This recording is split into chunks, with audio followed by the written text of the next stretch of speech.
Doctor Babasaheb Ambedkar चौक, नालासोपारा पश्चिम या ठिकाणाहून सोपारा बुद्धस्तूप इथपर्यंत भव्य अशी धम्म रॅलीचे आयोजन करण्यात आलेले आहे. या रॅलीमध्ये धम्म उपासक, उपासिका व लहान मुले यांचा मोठ्या प्रमाणात समावेश आपल्याला दिसत आहे. ही रॅली अगदी शांततेत, आनंदाने व शिस्तीचे पालन करत जात आहे.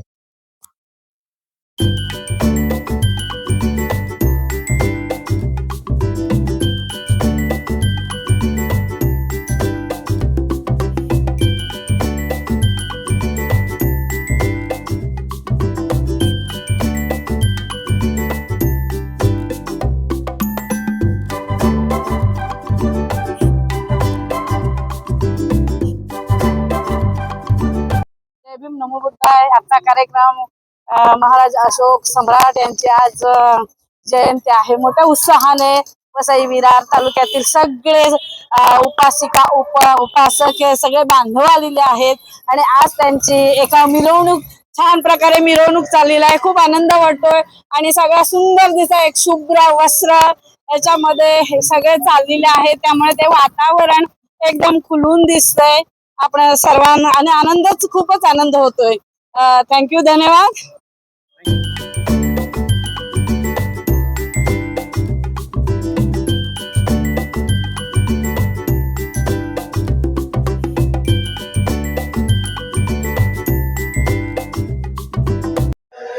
जय भीम, नमो बुद्धाय. मित्रांनो, स्वागत आहे तुमचं माझ्या चॅनलच्या एका नवीन व्हिडिओमध्ये. आज मी आलेलो आहे नालासोपारा या ठिकाणी. सम्राट अशोक यांची 2330वी जयंती तसेच प्राचीन सोपारा बुद्धस्तूप उत्खनन 144वा वर्धापन दिन मोठ्या उत्साहात साजरा करण्यात येत आहे. त्यानिमित्त सोपारा बुद्धस्तूप महोत्सव 2026 चा मोठ्या प्रमाणात भव्य असं आयोजन करण्यात आलेलं आहे. चला तर मग मित्रांनो, व्हिडिओला सुरुवात करूया.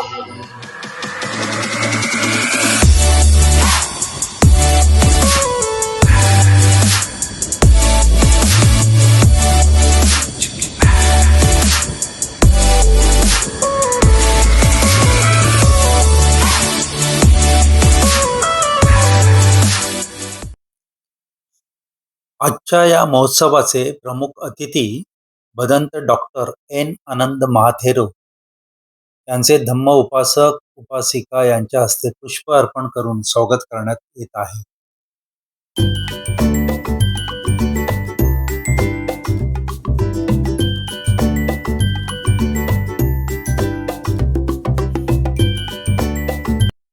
या ठिकाणी डॉक्टर बाबासाहेब आंबेडकर यांच्या चित्राचे अनावरण करण्यात आलेले आहे.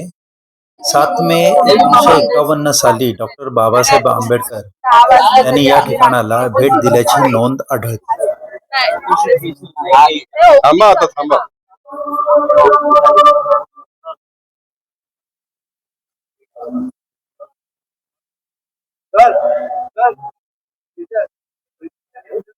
डॉक्टर बाबासाहेब आंबेडकर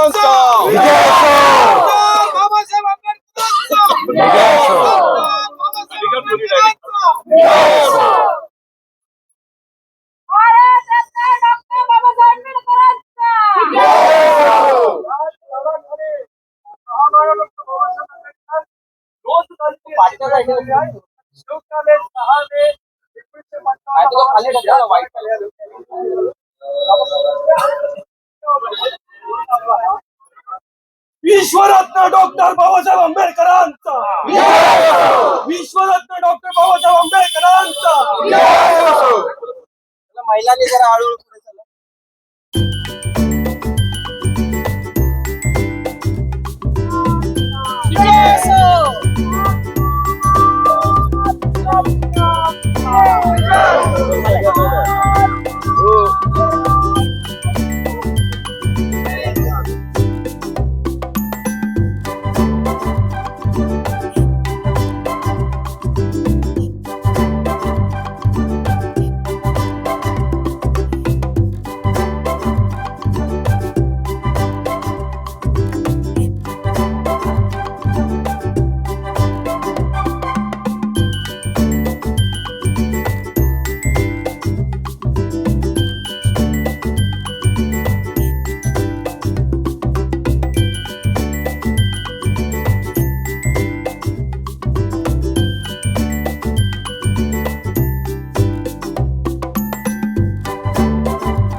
हॅलो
मान्यवरांना विनंती आहे की कृपया आपण सर्वांनी बसून घ्यायचं आहे.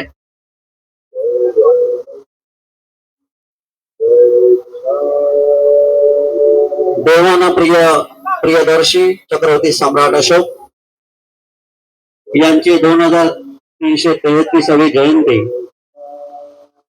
आणि या सम्राट अशोकांच्या शिलालेखाचं उद्घाटन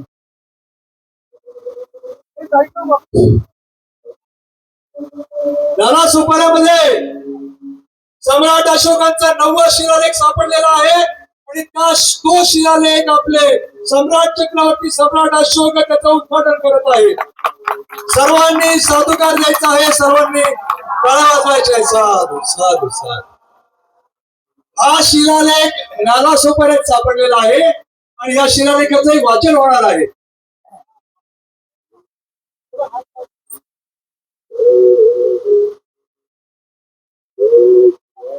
या ठिकाणी शिलालेखाचं अनावरण झालेलं आहे. या प्रसंगी आदरणीय डॉक्टर एनानंद महाथेरो यांना मी विनंती करतो आहे की आपण सर्वांनी बसून घ्यायचं आहे. आदरणीय महाथेरो डॉक्टर एनानंद रक्ताने ते नदीमध्ये असं रंग बदलून गेले. कुणाच्या रक्ताने माणसाचे कशासाठी? युद्धासाठी. युद्ध जिंकले, चक्रवर्ती बनले. चक्रवर्ती बनल्यानंतर परंतु थोडं पश्चाताप करू लागले. माझ्यामुळे हे चक्रवर्ती याच्यासाठी प्राप्त करण्यासाठी किती लोकांची हत्या झाली. जिथून येताना काही लोक रडत होते, नंतर विचारतात ते बाई कशाला रडत होते. तो कालीच्या युद्धासाठी माझा मुलगा गेला नाही. आणि तुम्ही कशा करतात, माझे पती गेले त्या संग्रामामध्ये गेले. तुमच्या सम्राट पदवीसाठी माझा पतीचा माझ्या वडिलांचा माझ्या भावाचा हत्या झाली. विचार केले माझ्यामुळेच हे झाले. संताप ओळखले मनाला.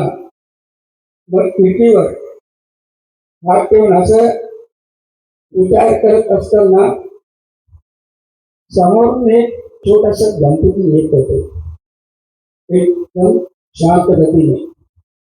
तुम्ही बघितलं ना तर गणपती आम्ही सुद्धा येताना असा हात पकडा असं असं करून येत होतो काय नाही, अगदी शांतपणे. एक 7 वर्षाचा मुलगा शिवर घालून येत होता.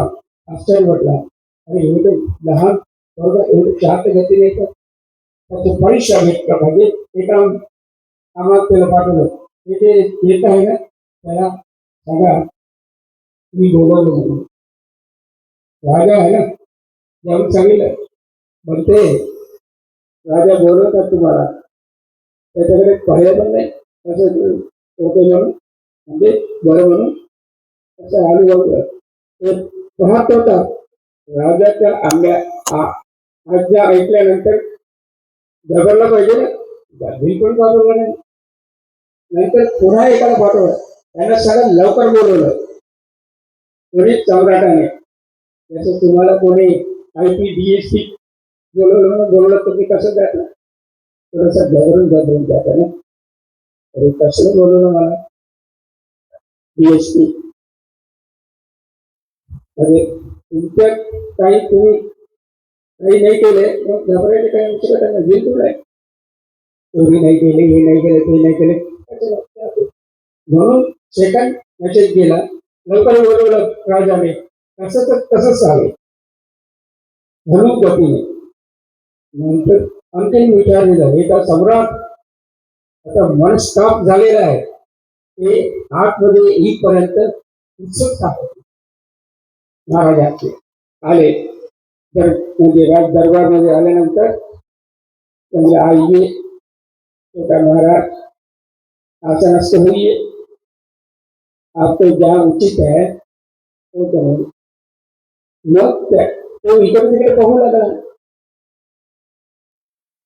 तुला विचारले काय पाहता, बसा.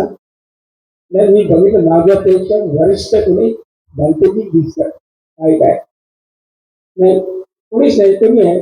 मग कुठे बसण्यासाठी तो प्रयत्न केला, सिंहासनामध्ये. सिंहासनमध्ये का खालच्या खुर्चीवर मी बसलं तर तो राजा कुठे बसणार, सिंहासनामध्ये. सिंहासनामध्ये बसले म्हणजे हे बुद्धाच्या चिवराचे अपमान होणार. बघा हे लक्षात ठेवा, खास करून बौद्धाचारी लोकांनी सुद्धा लक्षात ठेवा. इतिहास सांगतो मी थोडासा, म्हणून विचारलं मी म्हणजे किती तास बोलू म्हणून. तेव्हा सिंहासनावर बसवले कुणाला, 7 वर्षाचा त्या मुलगा सुमन रामणे अरहंत बनलाय सुमन. तेव्हा विचारलं हे कपडे तुम्ही कशाला घातले, हे शिरमंडळ केले कशाला. सम्राटला तेव्हा तोपर्यंत माहित होता, तुम्हाला माहित नाही का मी कोण आहे, नाही म्हणून तर विचारलं ना. लहान लहान आहे कपडे घालून त्याच्या टाकून, मी भगवान बुद्धाचे शिष्य. भगवान बुद्धांनी काय शिकवलं, काय बोलतात, हेतुफलवाद आहे. काय हेतुफलवाद, कार्यकारणी जी आहे ना ते योजना. जास्त मी प्रत्येक देऊ शकत नाही मला, कारण लहान मुलगा समजले तो समजदार असं आहे का. आणि हे बुद्ध आता किती वर्ष झाले? 200 वर्ष झाले असेल. 300 वर्ष तेव्हा ते सम्राट आले ना 232 मध्ये. नंतर धर्म शिकले. कोणी शिकले? अशोक. नंतर विचार केले, त्यांचे नातेवाईक नक्की बनले. त्या लोकांनी सांगितलं की या धर्मामध्ये किती खंड आहेत? सांगितलं 84,000 आहे. 84,000. असं काय तो विहार बांधला. सम्राट अशोकाने किती विहार बांधले? 84,000. नंतर अहंकार आला.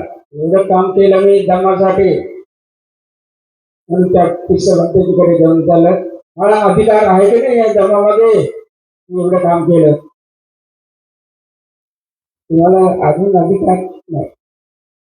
अधिकार येण्यासाठी आणखी एक काम करावं लागेल. तुम्ही 84,000 विहार बनवले, ही गोष्ट बरी, तरी पण तुम्हाला अधिकार नाही. अधिकार होण्यासाठी धर्माधिकार हे शब्द मी काही लोकांनी बघितलं आणि सरनेममध्ये टाकलेला आहे. तेव्हा मला धर्माधिकार आपल्या धर्मामध्ये आहे, परंतु नंतर विचारपूस केलं हे धर्माधिकार आपले नाही आहे. असं खोटी करू लागले, मात्र खोटी करू लागले. नंतर अधिकार होण्यासाठी काय करावं लागेल? त्यांनी सांगितलं तुमच्या रक्ताचा मुलगा त्या धर्माला द्या.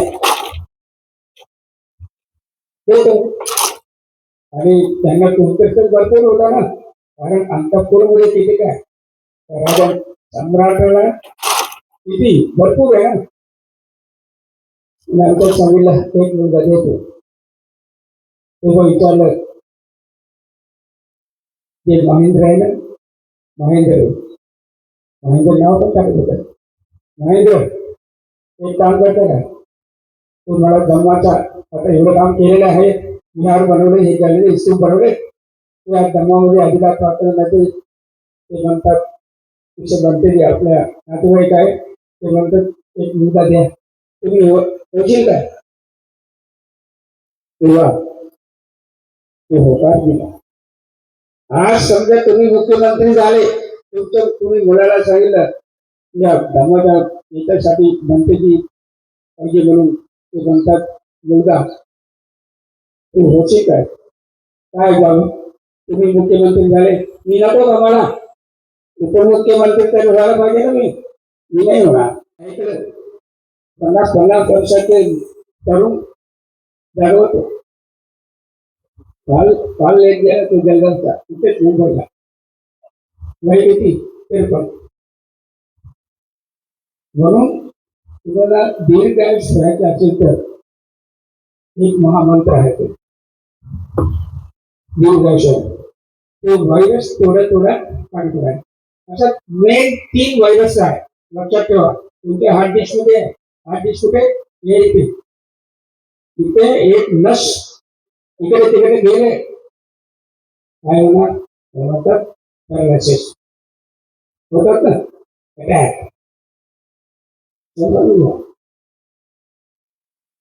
आणि यासाठी हे जे व्हायरस, त्या 3 व्हायरस आहेत, त्या 3 व्हायरसचे नाव सांगतो. तुम्ही बघा तुमच्या त्याच्यामध्ये असेल ना, परंतु कोणी डॉक्टर नाही ते तपासून ते बनतेजी सांगितलं ते व्हायरस आहे म्हणून ते आहे का जवळ? कोणता व्हायरस? एक आहे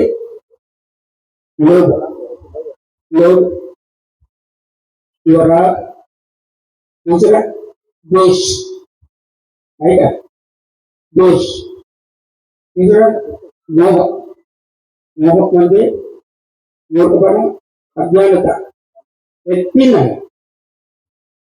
अगोदर एक छोटासा आहे देश. कुणाकडे जास्त देश आहे? माणसामध्ये, पुरुषांमध्ये किंवा स्त्रियांमध्ये? देश कुणाकडे जास्त आहे? आताच सांगतो. त्याच्यामध्ये महिलांमध्ये देश जास्त आहे. तुम्ही व्हायरस आहे, वाढवा तसं वाढवा, तुम्ही मरणार म्हणजे मरणार, पॅरालिसिस होणार म्हणजे होणार, ते वाईटच करा. त्या स्त्रियांमध्ये सुद्धा पण त्या दोघांमध्ये दोन लोकांमध्ये येते, ते तेव्हा तुम्ही लग्न झाल्यानंतरच होतात, लग्न झाल्यानंतरच होतात ते दोष. तुम्ही किती सांगितलं नाही, ते माझा मुलगा लग्न करून आले, त्या मुलीला मी माझ्या मुलगीसारखा मी वागला. खरंच मराठी नाही, मराठी माणसाला शिकलो, तुमचे मानसिकता हे शिकलो, म्हणून मी इथे टिकलो, म्हणून टिकलो. आणि लोकांना आम्ही सांगितलं, तुम्ही देश करताना वैर करताना वाईट करायचं नाही. बुद्धाने सांगितलंय नाही वेरेन वेराने संबंधित तुला त्याला सांगितलं नाही. हे नुसतं ऐकण्यासाठी नाही आहे, वैर करू नका. असं चक्र कुणाचे चक्र वापरले, धर्माचा, लक्षात ठेवा. एक धर्माचं चक्र आहे, कोणतं चक्र आहे? 24 किती आ रहे माझं 24 आहे. 24 कसे आले? 12 12 24, एका बाजूला 12 दुसऱ्या बाजूला 12. कोणतं 12? अविद्या भक्त्या संकारा, संकार भक्त्या विज्ञान, विज्ञान भक्त्या नामरूप, नामरूप भक्त्या सलायतन, सलायतन भक्त्या पशु, पशु भक्त्या वेदना, वेदना भक्त्या तन्ना, तन्ना भक्त्या उपादान, उपादान भक्त्या गौरव, भक्त्या जाती, जाति भक्त्या जरा मरण शोक परिदेव दुःख योगनस्य आयासा निरुद्धन्ति संभवन्ति, निरुद्धन्ति द्वारा संभवन्ति 12. किती झाले? 24. ते आहे धम्मचक्र अशोकाने वापरले. आणि त्यांच्या 14 दिशाला या सिंहाचा नाद, कोणता सिंह? शाक्य सिंह. काय? शाक्य सिंह. त्या सिंहाचे 13 ते अशोकचा कुठे होता? अरे कम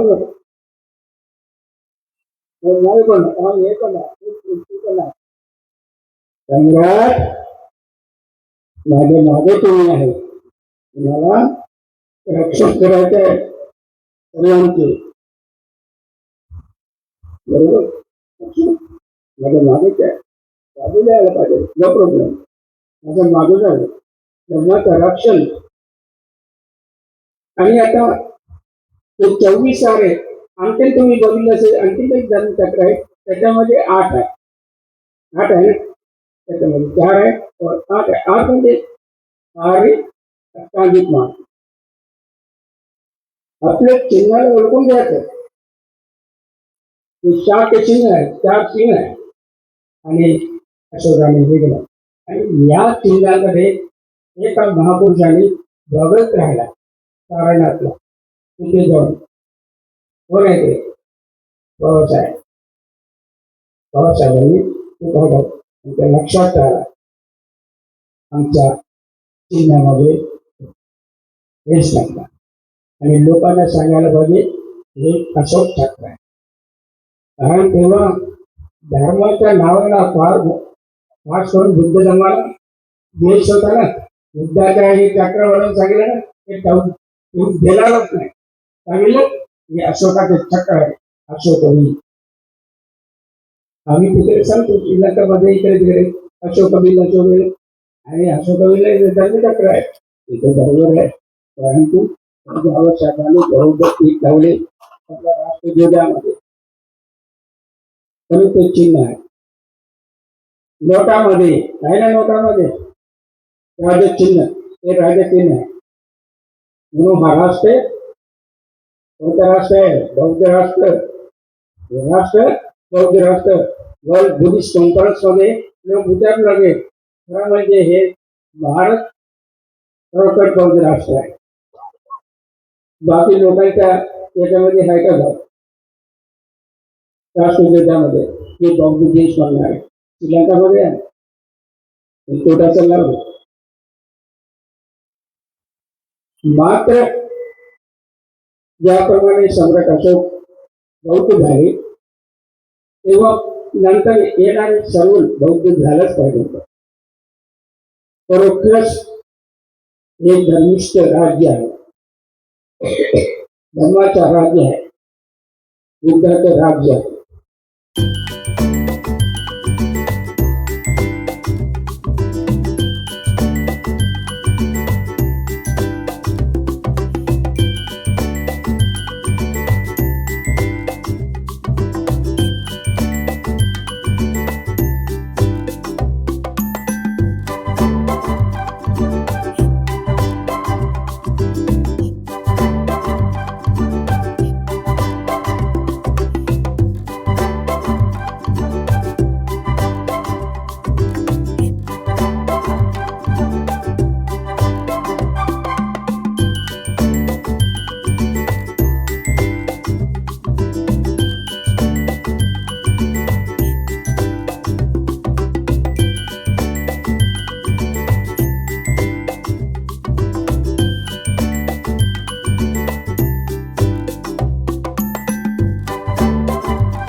मित्रांनो, आजचा हा व्हिडिओ इथेच थांबवतोय. व्हिडिओ आवडल्यास व्हिडिओला लाईक करा, कमेंट करा, सबस्क्राईब करा, शेअर मात्र नक्कीच करा.